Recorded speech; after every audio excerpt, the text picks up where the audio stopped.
మనం ఏం చేస్తామో ప్రకృతి మనకు అదే ఇస్తుంది. చెడ్డ చేస్తే చెడ్డ, అట్లాగని మంచి చేస్తే. ఒకానొక డాక్టర్ దంపతులు ఉన్నారంట, వాళ్ళ రిలేటివ్ మ్యారేజ్కి ఏదో ఊరికి కారులో వెళ్ళారు. తిరిగి వస్తూ ఉంటే కారు రిపేర్ అయిపోయింది. రాత్రి చీకటి పడింది, ఏ బండోడిని ఆపినా వెనక్కు రావడం లే. అట్లా బంధువుల ఇంటికి పోలేరు, ఇట్లా తమ సొంత ఇంటికి పోలేనంత దూరం వచ్చేసారు. ఏం చేయాలరా భగవంతుడా, ఈ అడవిలో చిక్కుకున్నాము, ఎవడొచ్చి ఏం చేసేస్తాడో, ఏ పులి వస్తుందో అని బాధపడుతున్న సమయంలో సైకిల్ మోటార్లో ఒక మనిషి వచ్చి బండి ఆపి, ఏంటమ్మా ఇంత రాత్రి సమయంలో ఇక్కడ ఆగిపోయారు అన్నారు. నాయనా మా బండి చెడిపోయింది అన్నారు. ఆ దేవుడు మంచోడమ్మా, నేను కార్ మెకానిక్ను అన్నాడు. వీళ్ళకు ప్రాణం లేసి వచ్చింది. ఆయన బయనెట్ తెచ్చాడు, తన మెకానికల్ షాప్ టూల్స్ అన్ని బయటికి తీశాడు.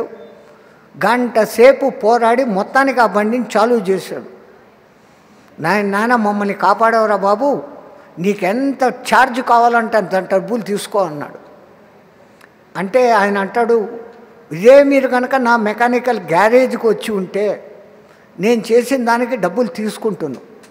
కానీ మా గురువు నాకు ఒక మాట చెప్పాడు, ఆపదలో ఉన్నవాడిని కాపాడాలంట, అక్కడ నాకు డబ్బుల ప్రసక్తి లేదు. మీరు ఇప్పుడు ఆపదలో ఉన్నారు, కాపాడాను, నేను ఒక్క పైసా తీసుకోను అని చెప్పేసి వెళ్ళిపోయాడు. ఇది జరిగి 6 ఏళ్ళు అయింది. ఈయన గ్యారేజ్ పనులు సరిగ్గా జరగకుండా పాపం ఇబ్బంది పడుతూ ఉన్నాడు. ఈ డాక్టర్లు మట్టుకు సూపర్ స్పెషాలిటీ హాస్పిటల్ కొట్టుకొని ఓహో అని ఉన్నారు. ఈయన బాగా ఆర్థికంగా చితికిపోయాడు. ఈ మెకానిక్ ఆయన కర్మానికి తోడు మేజర్ యాక్సిడెంట్ అయింది. ఆ బంధువులందరూ వేరే హాస్పిటల్కి తీసుకుపోతే ఈయన బతికే ఛాన్సులే లేవు. మహా అయితే కనుక ఏమన్నా 2-3 రోజులు బతకచ్చు, సూపర్ స్పెషాలిటీ ఆసుపత్రికి తీసుకుపోండి డబ్బులు ఉంటే అన్నాడు. వాళ్ళ దగ్గర డబ్బులు లేవు. అయినా ప్రయత్నం చేస్తాం, కాపాడతాము అని ఆ బాడీని తీసుకెళ్ళి అక్కడికి వెళ్ళి, బాబు ఒకప్పుడు బాగా బతికాడినా ఇప్పుడు ఆర్థికంగా ఇబ్బందుల్లో ఉన్నాడు, ఈ సూపర్ స్పెషాలిటీలో తప్ప బతకడని అందరూ అంటున్నారు, మీరు ఏమన్నా చేసి వాడి ప్రాణాలు నిలబెట్టండి అయ్యా అన్నారు. వాళ్ళు ఆ ముఖం చూశారు. ఆ మెకానిక్కే ఈ డాక్టర్లు. వాళ్ళ శక్తియుక్తులన్నీ వాడి 3 నెలలు కంటికి నిద్ర లేకుండా కాసుకొని వాడిని కాపాడారు.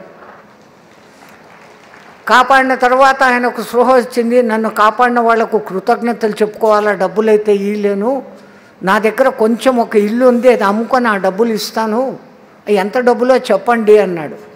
ఒరే వెరివాడా, మర్చిపోయావా, 6 నెలల కింద మమ్మల్ని నువ్వు కాపాడావు అడవిలో, ఇక్కడ డబ్బు ప్రధానం కాదు, నువ్వు ఆ పొద్దు మాకు ప్రాణదానం చేశావు, ఇది మా విద్య వైద్యము, మేము నీకు ప్రాణదానం చేశాం, నీ దగ్గర ఒక్క పైసా తీసుకోము అన్నారు. భలా కిరా తో భలా ఐసా వాపస్ ఆయేగా.